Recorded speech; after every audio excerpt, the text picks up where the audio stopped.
Bem-vindo a mais uma aula do nosso módulo de História de Israel.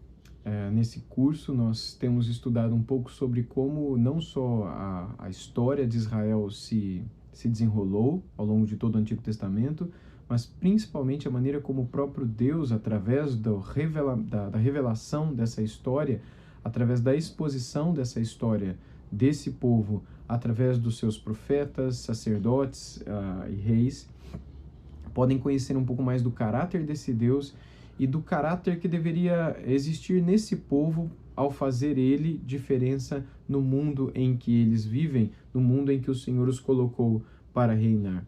Portanto, o nosso objetivo, como dito nas primeiras aulas, vai para muito além do que simplesmente olharmos para a história de Israel de um modo específico, né? Tal como qualquer livro de história, qualquer site na internet ou qualquer pessoa que queira descrever a cronologia dos fatos possa fazer. Nosso desejo é olhar um pouquinho mais a fundo, especialmente no sentido espiritual, para tentarmos entender qual a motivação do Senhor por meio da revelação bíblica, por meio da Bíblia Sagrada, que não é só um livro de revelação, de conteúdos canônicos interessantes para a nossa edificação pessoal, mas é também um livro interessante para que nós compreendamos um pouco do caráter desse Deus, um pouco de como ele mesmo, em seu próprio ser, em sua própria revelação de si mesmo, demonstra na história do povo um pouco daquilo que ele é e que o povo deveria ser. Portanto, a história de Israel nos revela um pouco da história de Deus,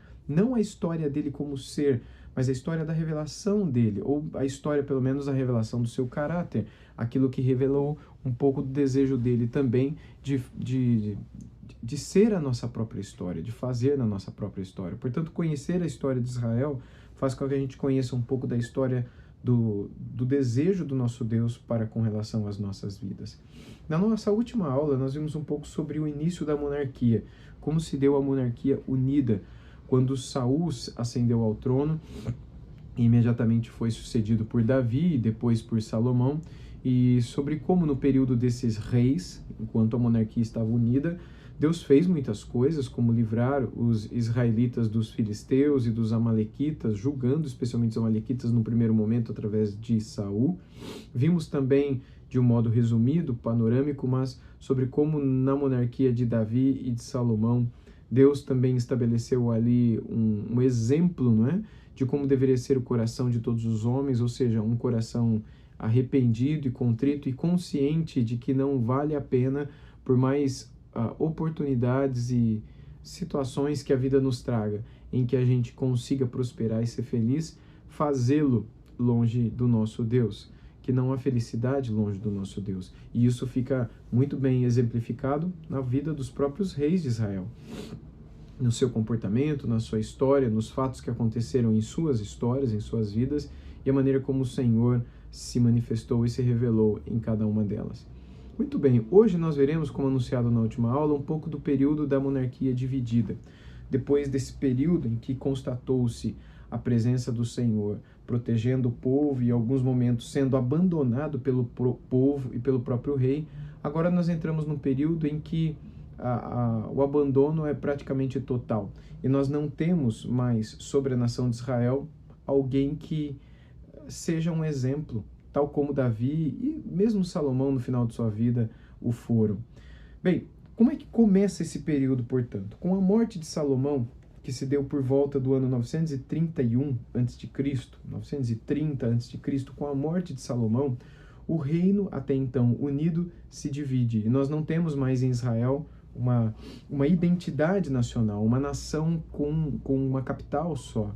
Mas o que nós temos é uma divisão. Depois de 120 anos de monarquia unida, debaixo dos governos de Saul, Davi e Salomão, e das 12 tribos de Israel juntas, o que nós encontramos agora, a partir do ano 930 a.C., é que 10 daquelas 12 tribos de Israel, elas seguem uma divisão, ou uma liderança cismática, pelo menos divisória, divisiva, de Jeroboão I, formando o que nós conhecemos hoje como o Reino do Norte, formando o que nós conhecemos hoje como a nação de Israel após a separação do reino. O fato deles terem se chamado de Israel não significa muita coisa, não significa que os que estavam lá embaixo, que eram Judá, não eram Israel. O fato é que eles deram para si mesmo esse nome e ficaram conhecidos na história como esse nome, na própria revelação bíblica ficaram conhecidos como esse nome, mas é fato também que de todos esses reis que reinaram em Israel, nenhum prestou. Os únicos que foram tementes a Deus foram os de Judá, foram os do sul, e todos eles eram israelitas, inclusive os que viviam fora da nação de Israel, também eram israelitas, os que viviam no reinado de Judá. Portanto, aqueles que seguiram essa liderança, não é, facciosa de Jeroboão I, eles acabaram formando o Reino do Norte, cuja capital era a própria Samaria. E esse reino, o Reino do Norte, ele existiu durante praticamente 209 anos, de 930 a 931 até aproximadamente 720, 722 a.C., cerca de 209, 210 anos, quando a Assíria levou o Reino do Norte cativo para si. E é importante que se diga que de lá eles nunca mais voltaram como uma hegemonia política. Todos os 19 reis das 8 dinastias que reinaram no Reino do Norte, não teve um que prestou, não teve um que temeu a Deus, não teve um que fez a vontade do Senhor. De todos esses 19 reis, todos foram idólatras, todos abandonaram a lei do Senhor, todos quebraram a aliança com Deus. E nós encontramos alguns que foram piores do que os outros, mas nós não encontramos nenhum que de fato foram tementes a Deus. Talvez o pior rei desse período, que dura de 930 até mais ou menos 720 a.C., tenha sido Acabe. Acabe que, num período de afastamento de Deus, a nação toda longe de Deus e nações externas querendo invadir Israel, ele correndo o risco de perder territórios, ele entra numa aliança política com os reis mais ao norte, de Tiro e Sidom, e faz um casamento político. Ele se casa com a filha do rei de Tiro, a mulher chamava Jezabel, tão conhecida na Bíblia, né? Um nome que está sempre associado com coisa ruim, né? E ela de fato era uma mulher muito ruim, ela era uma feiticeira, ela era uma assassina, era uma sacerdotisa de Baal, e ela traz consigo vários dos seus sacerdotes de Baal, traz os ídolos, não é? E cria vários altares a Baal na nação de Israel, destrói praticamente todos os altares que existiam em Israel.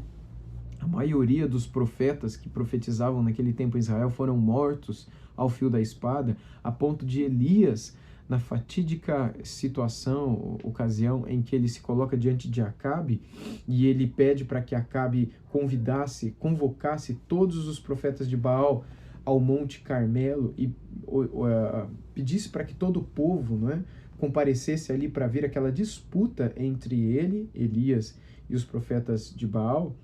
A gente vê a coragem dele, né? E após essa situação, a gente vê que ele mata todos os profetas de Baal, após o Senhor Deus ter derramado fogo, né, sobre o seu holocausto e os profetas de Baal terem durante tanto tempo clamado a Baal para que derramasse fogo, e Baal não o fez. E depois não só ele, mas o povo que ali estava persegue e mata os profetas de Baal, e o povo volta a afirmar que não há Deus senão o Senhor, que só o Senhor é Deus sobre Israel. Acontece ali uma espécie de avivamento, né? E o povo se arrepende, retorna, mas isso não acontece com o rei. E a consequência disso é que a maldade, a imoralidade e a idolatria em pouquíssimo tempo retorna a toda a nação de Israel. E acontece aquela perseguição de Jezabel sobre Elias, quando ela promete lá em 1 Reis, capítulo 17, 18 e 19 também, mas especialmente o comecinho do 18, final do 17, começo do 18, que ela mataria ou faria com o Elias o que ele fez com os profetas dela. E ela jura pelos deuses que ela faria com ele aquilo que ele fez com os profetas dela. Façam-me os deuses o que lhes aprouver, se amanhã, esta hora, eu não fizer com você o que você fez com os meus profetas. E Elias foge para o deserto, a história é longa, tem vários aspectos interessantes dessa história que poderiam ser abordados, mas fugiriam à nossa intenção com essa aula. Mas o que a gente percebe é que naquela ocasião é que com a fuga para o deserto, o Senhor vai e cuida dele, o Senhor estabelece com ele contato, fala com ele, faz perguntas a ele, e as palavras de Elias eram: todos os profetas foram mortos ao fio da espada. Na cabeça dele e da maioria do povo de Israel, não havia mais profeta em Israel. Todos eram adoradores de Baal, e todos os profetas e sacerdotes que lá existiam eram servos de Baal. Esse era o tempo de Elias. Na cabeça dele, ele nem sabia que o Senhor Deus havia escondido alguns profetas e que estavam guardados. Mas veja, eles estavam escondidos, porque se não os tivessem, teriam sido mortos.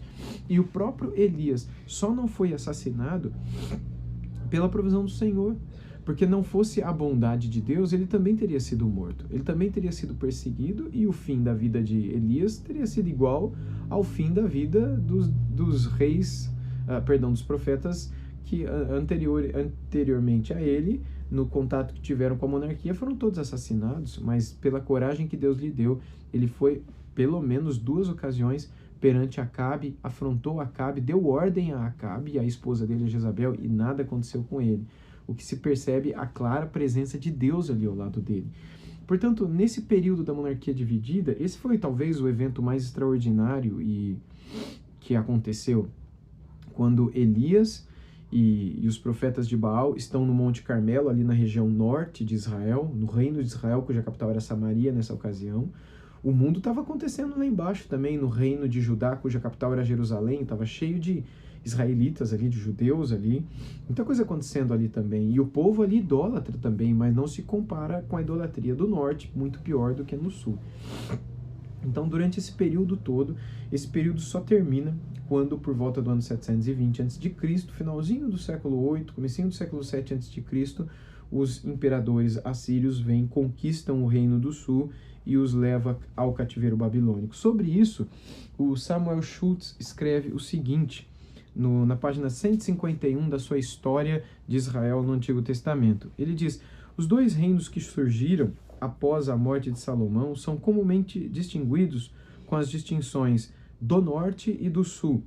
O último designa o estado menor, governado por uma dinastia davídica com a sua capital em Jerusalém, até o ano 586. A data que ele dá aqui é 586, mas essa data ela é discutida pelos historiadores. Alguns chegam a 595, outros a 593, que é uma data com a qual eu simpatizo, um ano, né? E outros até com uma data mais anterior, 580, mais recente, perdão. Portanto, a gente não tem uma noção exata, mas foi nesse intervalo de cerca de 20 a 30 anos, entre 600 a 580, mais ou menos, nessa faixa aí, não é? Em que a invasão babilônica veio sobre o Reino do Sul e desfez o Reino do Sul de uma vez, destruiu a sua capital, destruiu o templo, destruiu tudo, levou todos cativos, exceto aqueles que conseguiram fugir para o Egito, que eu vou falar daqui a pouquinho sobre isso. Mas um pouco antes, no norte, o que aconteceu foi uma devassidão, de fato, muito pior. E eu continuo a leitura aqui. O Reino do Norte é o nome das tribos que se separaram, as quais fizeram de Jeroboão I, né, o seu rei. E esse reino perdurou até 722, tendo por capital sucessivamente as cidades de Siquém, Tirza e Samaria. Então essas eram as cidades nas quais se reinava no norte. A comum designação bíblica para esses 2 reinos são Israel e Judá, o reino do norte e o reino do sul. Israel no norte, Judá no sul. O primeiro usualmente é distinguido em seu emprego ao reino do norte, Israel, portanto, ao passo que o último se refere ao reino do sul, Judá, então. Originalmente, o nome Israel fora outorgado a Jacó durante o seu período de vida. Esse nome já costumava ser aplicado a seus filhos, e desde então, qualquer descendente de Jacó tem sido apropriadamente referido como um israelita.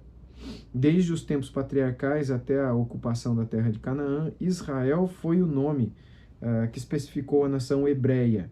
Essa designação prevaleceu durante a monarquia de Davi e Salomão, embora houvesse um governo dividido na primeira porção do reino de Davi, o reinado de Davi.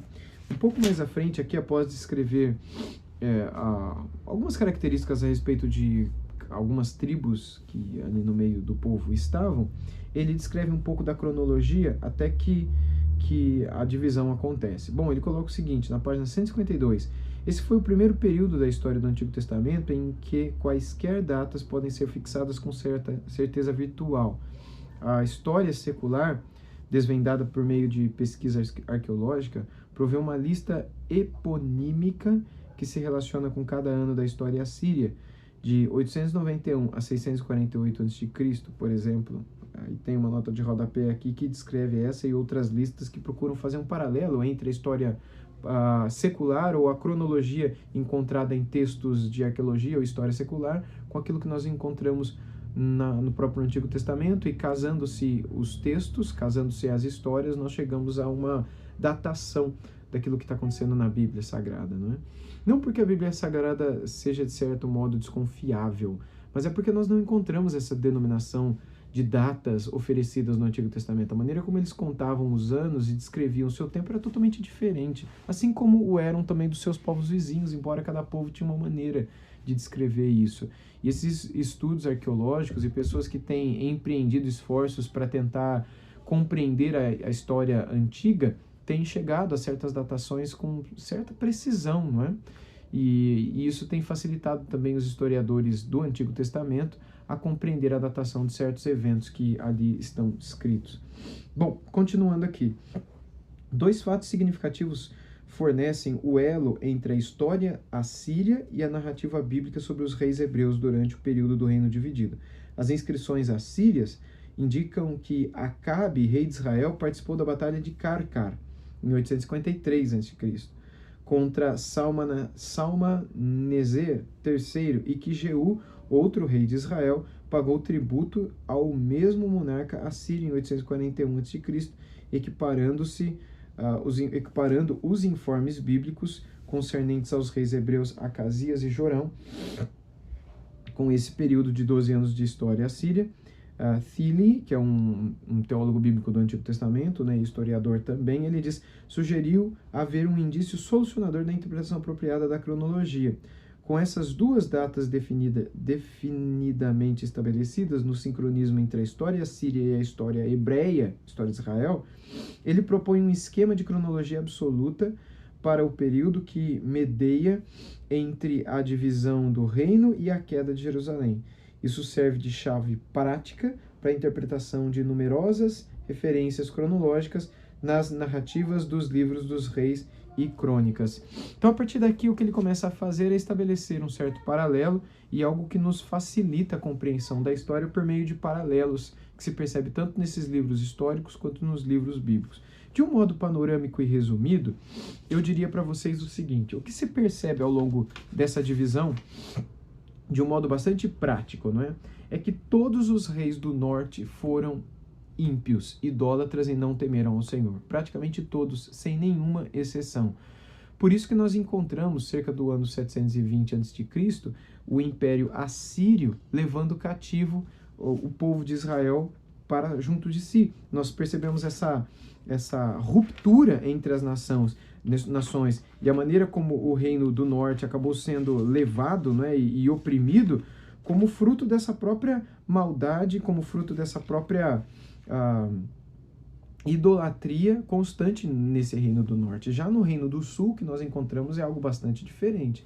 Embora a maioria dos reis do sul que reinaram na cidade de Jerusalém foram tementes ao Senhor, na sua grande maioria, o que nós encontramos, porém, é que houve um ou outro que temeu ao Senhor. A grande maioria foi ímpia, foi idólatra também, como no Reino do Norte. Mas houve uma minoria de reis, como Asa, por exemplo, como Ezequias, que foram tementes ao Senhor, e que Josias, e que tentaram, de certo modo, promover um avivamento na nação de Israel, que tentaram, de certo modo, restaurar a adoração. Houve um tempo em que o próprio livro da lei, o próprio livro de Deus, a Bíblia da época, não é, desapareceu no meio do povo, ninguém mais sabia onde é que estava. De tamanha era a imoralidade, a impiedade e o abandono da fé no coração dessas pessoas. Em alguns momentos nós encontramos até algumas brigas e algumas divisões entre o Reino do Sul e o Reino do Norte, mas isso foi bem pequeno, não é? Sem grande destaque para nosso interesse aqui com relação à história de Israel. Mas o que nós encontramos sim são várias brigas entre os povos. Os povos, por exemplo, do norte mesmo, esse povo que invadiu a Síria, se tornou o Império Assírio, Senaqueribe e outros reis que conquistaram, por exemplo, Nínive e tornaram a capital do Império Assírio, depois desceram, invadiram a Israel e cercaram as cidades, destituíram seus reis, cooptaram os israelitas, os levaram para o cativeiro assírio, cerca de 720 a.C., e de lá eles nunca mais voltaram. Eles se misturaram com outros povos e se perderam na história. Não houve profecia, embora profetas existissem nessa época, a gente falou deles aqui também, né, nas aulas sobre os profetas, posteriores principalmente, ou profetas maiores, e também, embora um pouquinho os menores também, mas principalmente os profetas maiores, um pouco sobre como houve uma ação de Deus para tentar restaurar, mas não houve arrependimento. E de lá eles nunca mais voltaram. Não houve profecia com relação ao retorno desse povo. Já com relação a Judá, nós encontramos o contrário. Houve Jeremias que profetizou que após o reino do sul, o reino de Judá, ter sido destruído, ter sido levado para o cativeiro babilônico, que 70 anos depois eles retornariam de lá. E isso se deu de uma maneira impressionante. Uma das datações, por exemplo, que são mencionadas, é aquela que descreve a primeira leva do Reino do Sul. Lembra que quase 150 anos antes, o Reino do Norte já tinha sido levado para o cativeiro assírio. Quase 150 anos antes.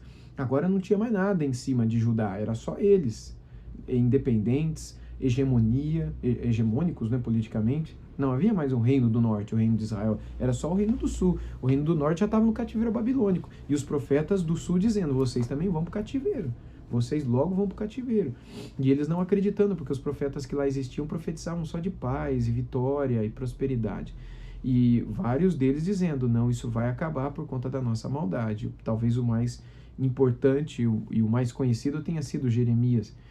E aí então, por volta do ano 605, quando Nabucodonosor empreende algumas invasões, ele invade inclusive o Império Assírio, coopta o Império Assírio acaba ali, o Império Babilônico suplanta o Império Assírio e eles levam alguns cativos de Israel, mas poucos, na verdade, nesse primeiro momento. E nesses poucos que foram levados, nós encontramos aquilo que está no comecinho, no primeiro capítulo do livro de Daniel, do profeta Daniel, quando a gente percebe o interesse por algumas pessoas, pessoas nobres, pessoas inteligentes, pessoas específicas diante do interesse de Nabucodonosor e das lideranças babilônicas. E esses que são primeiramente levados, são numa datação que é mais ou menos consenso, no ano 605 a.C. Depois uma segunda leva foi levada, e depois uma terceira leva lá por volta do ano 590, mais ou menos, 593, 585, naquele miolo ali, que foi a última leva, que é quando alguns quiseram fugir para o sul e não conseguiram, porque foram pegos pelos edomitas e entregues aos babilônicos, e outros fugiram para o Egito e inclusive sequestraram Jeremias, morreu lá, eu vou falar disso na próxima aula, e de lá nunca mais voltaram, pelo menos como se sabe, não é? Embora o próprio Jeremias disse por boca do Senhor, como boca do Senhor, que alguns restantes voltariam, mas essa história não é muito bem esclarecida no restante do Antigo Testamento, talvez por não ter nenhuma relevância. Mas, curiosamente, 70 anos depois, como Jeremias profetizou, a ida de Daniel, Sadraque, Mesaque e Abdenego para a Babilônia como cativos no cativeiro babilônico, lá no ano 535, aproximadamente, então 70 anos depois, 605, 535, foi quando o imperador persa, ele coopta, ele destrói a Babilônia e, diante de uma visão que Deus dá a ele, ele manda de volta os judeus para sua terra, e com financiamento e com muitas outras coisas que eu vou explicar um pouco melhor na próxima aula, porque preciso de mais tempo para isso, que é uma história impressionante com relação àquilo que Deus fez. Portanto, aqui a gente tem o final da monarquia dividida. A monarquia dividida que começa com Jeroboão I e Roboão, e que termina com os cativeiros, quando o cativeiro do norte vai para a Síria, o cativeiro do sul vai para a Babilônia, e 70 anos depois, ali na Babilônia, próxima aula eu vou falar um pouco do cativeiro babilônico, eles voltam de lá, reconstroem a nação, reconstroem o templo, restabelecem o reino, e isso não tem fim até o ano 70 depois de Cristo, quando os romanos destroem a cidade, destroem o templo, e acaba ali a monarquia, a hegemonia e tudo mais em Israel, quando a monarquia já tinha acabado um pouco antes, né? Mas acaba a independência deles, e que só é restaurada agora no século XX, quando por determinação da ONU e outras razões também, os israelitas acabam voltando para sua terra, ficando quase 1900 anos longe dela. Portanto, esse é o período da monarquia dividida e foi assim que as coisas se deram. O destaque principal que deve sempre estar em nossa mente e coração é o povo de Israel, por causa da idolatria, porque sempre abandonou o Senhor, acabou sofrendo as consequências desse abandono e dessa rebeldia, vivendo esses cativeiros sem que eles precisassem ter vivido. Porque pela misericórdia e bondade do Senhor, eles teriam sido libertos, preservados. Mas diante da maldade, diante da sua insistência em permanecer no erro, as consequências foram o sofrimento e o abandono. Que essa lição seja também uma lição para as nossas vidas, daquilo que pode vir a acontecer conosco se insistirmos em permanecer no erro e distantes do Senhor. Sem dúvida nenhuma, o nosso Deus permanece tendo outros tipos de cativeiro para nos manter nele, como uma forma de abrir os nossos olhos para certas realidades que Ele deseja nos ensinar. Que Deus nos ajude, portanto, e até a nossa próxima aula.